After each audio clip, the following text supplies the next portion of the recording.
Oke, bismillahirrahmanirrahim. Assalamualaikum warahmatullahi wabarakatuh. Kembali lagi di pembelajaran kimia bersama saya Imas Dwi Dewanti Putri. Oke, di pertemuan kali ini kita akan belajar bab kedua di kelas 12, yaitu tentang reaksi redoks dan elektrokimia. Nah, di part pertama ini, di pertemuan kali ini, kita akan melakukan review tentang bilangan oksidasi dan tentang penyetaraan persamaan reaksi. Oke, sebenarnya kedua hal ini telah kalian pelajari tuh di kelas 10 kemarin gitu. Tapi ternyata ada beberapa persamaan reaksi yang dia sulit untuk disetarakan jika menggunakan cara yang telah kita ketahui di kelas 10 kemarin gitu. Nah, makanya di kelas 12 ini kita diberikan suatu cara lagi, cara yang lebih mudah untuk menghadapi atau untuk menyetarakan persamaan reaksi yang lebih complicated atau lebih rumit gitu ya. Nah, sebenarnya untuk gambaran secara umum apa yang akan kita pelajari di bab kedua ini adalah kita akan mulai dengan melakukan persamaan reaksi kimia, penyetaraan untuk persamaan reaksi. Kemudian kita akan belajar tentang reaksi redoks yang spontan, kadar aksi maupun kadar baterai. Kemudian nanti kita akan belajar tentang zat elektrolisis gitu ya. Kemudian nanti di akhir bab kita akan belajar tentang peristiwa atau reaksi redoks yang terjadi di alam gitu, misalkan pada proses korosi gitu ya. Oke, untuk di part yang pertama ini kita mulai dengan review tentang apa itu reaksi redoks gitu ya. Yang namanya reaksi redoks seperti yang telah kalian ketahui di kelas 10, redoks berarti merupakan gabungan antara reaksi yang mengalami reduksi, reduksi dan oksidasi. Nah, pengertian dari reaksi redoks adalah merupakan suatu reaksi kimia yang dia dapat menyebabkan adanya perubahan bilangan oksidasi. Oke? Berarti harus ada perubahan bilangan oksidasi pada suatu unsur atau molekul agar dia bisa dikatakan sebagai reaksi redoks gitu ya.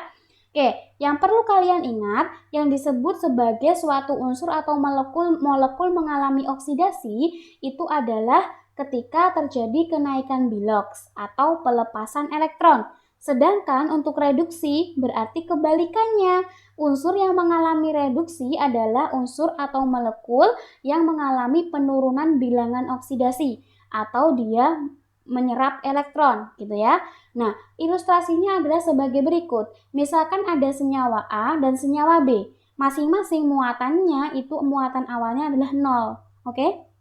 Nah, ketika dilakukan suatu proses, ternyata hasil akhirnya, produknya senyawa A ini menjadi bermuatan positif, sedangkan senyawa B menjadi bermuatan negatif. Oke, kita lihat pada muatan A. Pada senyawa A awalnya muatannya 0 menjadi muatannya positif. Oke, artinya senyawa A ini dia kehilangan elektron. Oke, artinya dia melepas elektron. Kalau melepas elektron berarti dia mengalami oksidasi. Sedangkan untuk senyawa B yang awalnya adalah muatannya 0, kemudian menjadi minus, bermuatan negatif gitu. Berarti pada senyawa B ini dia mengalami penyerapan elektron gitu. Karena mengalami penyerapan elektron maka B-nya bermuatan negatif gitu ya. Nah, yang harus kalian ingat juga bahwa reaksi redoks itu dibagi menjadi dua, yaitu reaksi redoks yang spontan dan reaksi redoks yang tak spontan. Oke? Nah, reaksi redoks spontan dapat digunakan sebagai sumber arus. Contohnya adalah dalam sel fota. Pada apa? Pada batu baterai misalkan, atau pada aki motor itu ya. Kemudian untuk reaksi redoks yang merupakan reaksi tak spontan itu dimanfaatkan dalam pengolahan aluminium maupun produksi NaOH gitu ya. Jadi ini hubungannya adalah tentang penggunaan arus listrik gitu. Jadi reaksi redoks yang dihubungkan dengan penggunaan arus listrik gitu, atau sering disebut sebagai reaksi elektrolisis gitu ya. Nah, elektrolisis ini sering dimanfaatkan dalam pengolahan ini kalau di bagian industri gitu ya, pengolahan aluminium maupun produksi dari NaOH gitu. Nah, dari slide yang sebelumnya gitu, kalian kan sudah mengingat tentang bilangan oksidasi gitu. Nah, kita review dulu nih apa itu bilangan oksidasi gitu ya.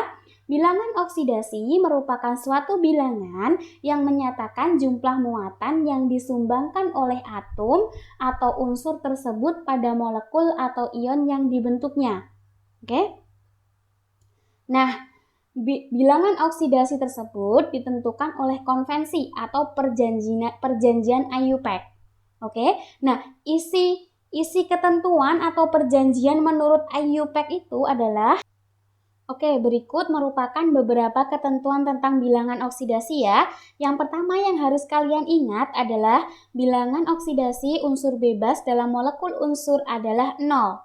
Contohnya apa? Untuk H2, O2, P4 itu nanti bilangan oksidasinya adalah 0. Yang kedua adalah jumlah bilangan oksidasi unsur dalam senyawa adalah 0. Contohnya, misalkan pada senyawa H2C2O4, maka nanti untuk jumlah biloxnya berarti kan 2 karena hidrogennya di sini 2, berarti 2 dikalikan dengan bilangan oksidasi hidrogen ditambah 2 dikalikan bilangan oksidasi C ditambah 4 kalikan bilangan oksidasi O itu adalah sama dengan 0 gitu ya. Yang kedua itu. Yang ketiga yang harus juga kalian ingat adalah jumlah bilangan oksidasi unsur dalam ion adalah muatan ion tersebut. Misalkan SO42- berarti jumlah bilangan oksidasinya adalah 1 dikalikan bilangan oksidasi S ditambah dengan 4 dikalikan bilangan oksidasi O itu akan sama dengan -2 karena jumlah bilox unsur dalam ion itu adalah sama dengan muatan ionnya. Dalam SO4 ini muatan ionnya adalah 2-, makanya jumlah biloxnya adalah sama dengan -2 gitu ya. Oke. Kemudian masih ketentuan selanjutnya yaitu ketentuan keempat, bilox unsur dalam senyawa. Bilox untuk hidrogen adalah +1. Misalkan pada senyawa HBr maka biloxnya H adalah +1. Kecuali untuk hidrida maka bilox hidrogen sama dengan -1. Contohnya pada MgH2, maka bilangan oksidasi hidrogen sama dengan 1. Kemudian yang kedua, bilangan oksidasi oksigen itu pasti -2.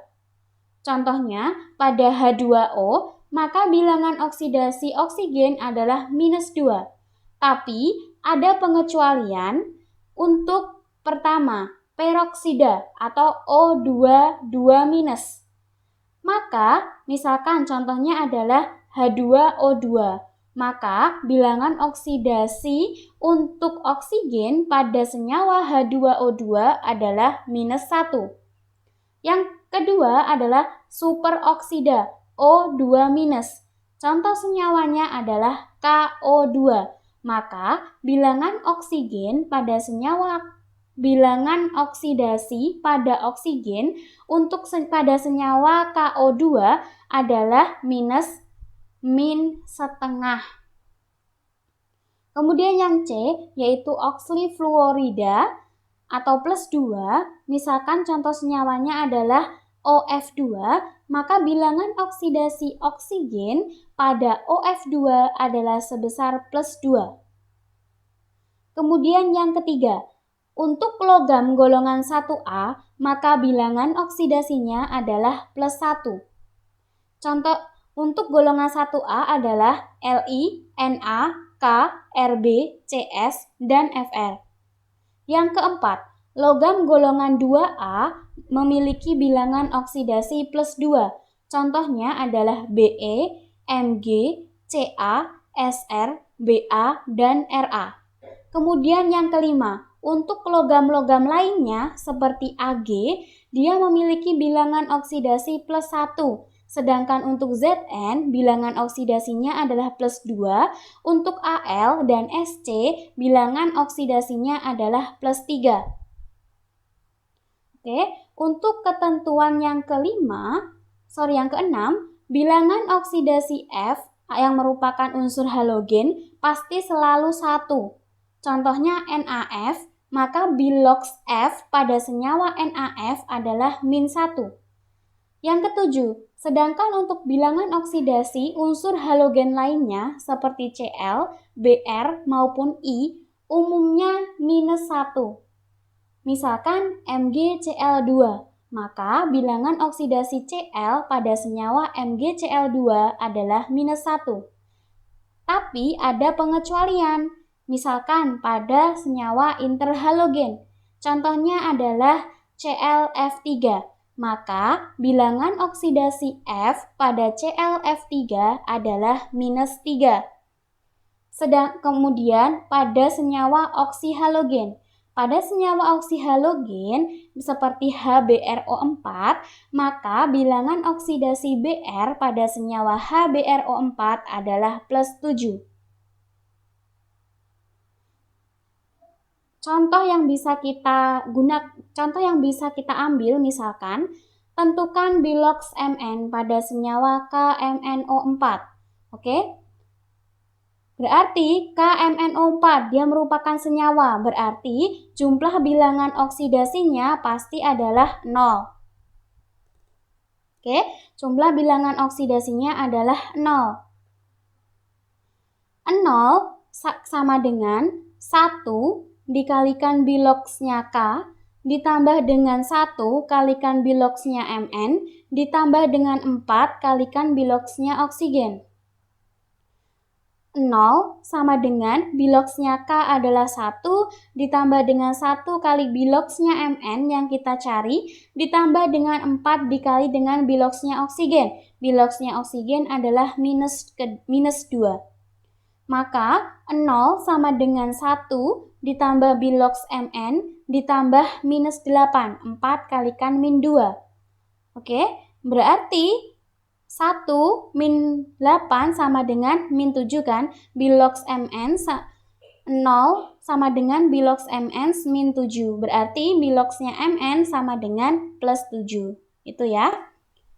Oke, itu tadi ya tentang video ketentuan bilangan oksidasi. Nah, harapannya kalian masih ingat ya, karena dulu di kelas 10 sudah pernah nih dipelajari.